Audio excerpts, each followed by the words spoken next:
जय महाकाल। मेरे इस YouTube channel revive the astrological consultant में बहुत बहुत स्वागत है। आप सभी बहुत अच्छे और स्वस्थ होंगे। आज हमारा टॉपिक है कि हमें पितरों के फोटोग्राफ्स कहाँ रखने चाहिए, किस तरीके से रखने चाहिए और कहाँ नहीं रखने चाहिए। इस बारे में आज हम डिस्कशन करेंगे, क्योंकि ये जो वीक चल रहा है ये पितृपक्ष का चल रहा है और पितृपक्ष बहुत जल्दी खत्म होके एक बहुत ही प्यारा सा मंथ स्टार्ट होने वाला है, वो है नवरात्र का। आप सभी को पता है। तो अभी इसके पहले जितने जल्दी हम वास्तु अपने घर की जितनी भी प्रॉब्लम्स है पितृ से रिलेटेड, उन चीज़ों को अगर हम रेक्टिफाई कर लेते हैं तो आपके लिए बहुत अच्छा होगा। तो चलिए स्टार्ट करते हैं। पितृ के फोटोग्राफ्स हम कहाँ नहीं रखें। तो सबसे पहले ये जान लें कि पितरों के फोटोग्राफ्स घर पे रखने से क्या होता है।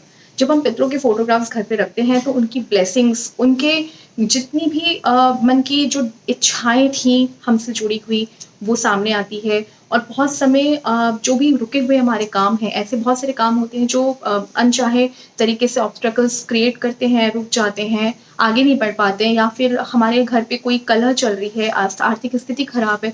उन चीज़ों में अगर उनकी ब्लेसिंग्स हो तो वो चीज़ें बहुत अच्छे तरीके से मूव ऑन कर जाती है, हमारे लिए बहुत पॉजिटिवली वर्क करती है।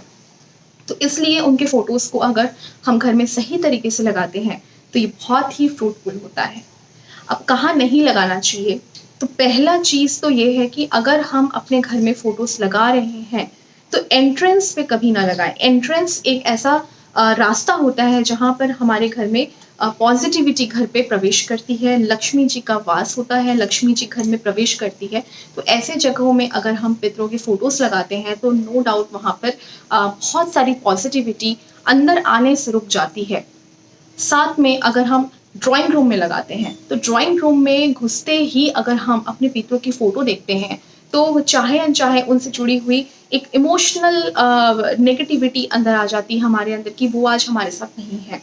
तो उस जो फीलिंग्स को रोकने के लिए, क्योंकि कोई भी फीलिंग हमारे चक्रास को डिस्टर्ब कर सकती है और चक्रास डिस्टर्ब होंगे तो हमारी ऑरा भी नेगेटिव हो जाती है। तो इन चीज़ों से बचने के लिए हमें ड्राइंग रूम में खासकर नहीं लगाना चाहिए। ड्राइंग रूम में जनरली एक फोटोज ऐसे टाइप की होनी चाहिए जो हमारे ऑरा को और एनहांस करे, जैसे कि कोई छोटे बच्चों की फोटो, हंसती हुई खिलखिलाती हुई फोटो, या फिर हमने परिवार की पूरी कंप्लीट फोटोग्राफ्स लगाएं जो आपके घर के ऑरा को बहुत ज़्यादा एनहांस करेगी।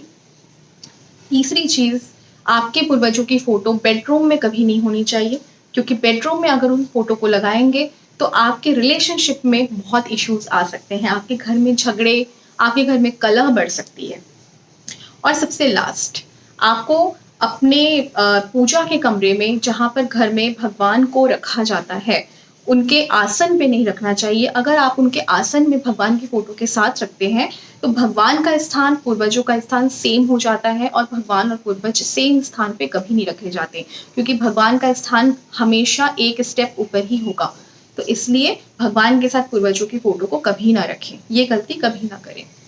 अब आप पूछ रहे होंगे कि कहाँ रखना चाहिए, तो चलिए आपके जवाब मेरे पास है। आपको रखना है ईस्ट डायरेक्शन में। आपके घर का जो ईस्ट डायरेक्शन है उसे मैप के थ्रू निकाल लें, उसे कंपास के थ्रू आप निकाल लें। और east direction, north north west direction and south west, ये 3 डायरेक्शन से जहाँ पर हम अपने पूर्वजों की फोटो को लगा सकते हैं। इन जनरल लॉबी स्पेस, जो एक कमरे से दूसरे कमरे में जाने वाला जो लॉबी स्पेस है, जनरली वहां लगाया जाता है। या फिर इन डायरेक्शंस के अकॉर्डिंग आप निकाल लें कि कौन सा कमरा निकल रहा है, उस कमरे में अच्छे से लगाएं। और सबसे लास्ट बात, आप जब अपने पूर्वजों की फोटो को लगाएंगे तो आपके मन में श्रद्धा उनके अंदर होनी चाहिए।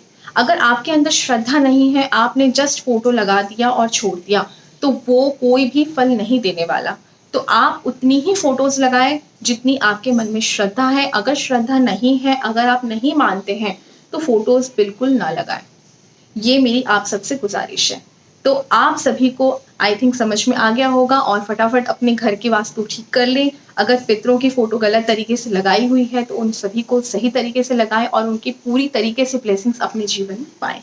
और भी अगर आपके मन में कोई क्वेरी है वास्तु से कनेक्टेड, एस्ट्रो से कनेक्टेड, न्यूमरोलॉजी से कनेक्टेड, तो प्लीज़ कनेक्ट मी।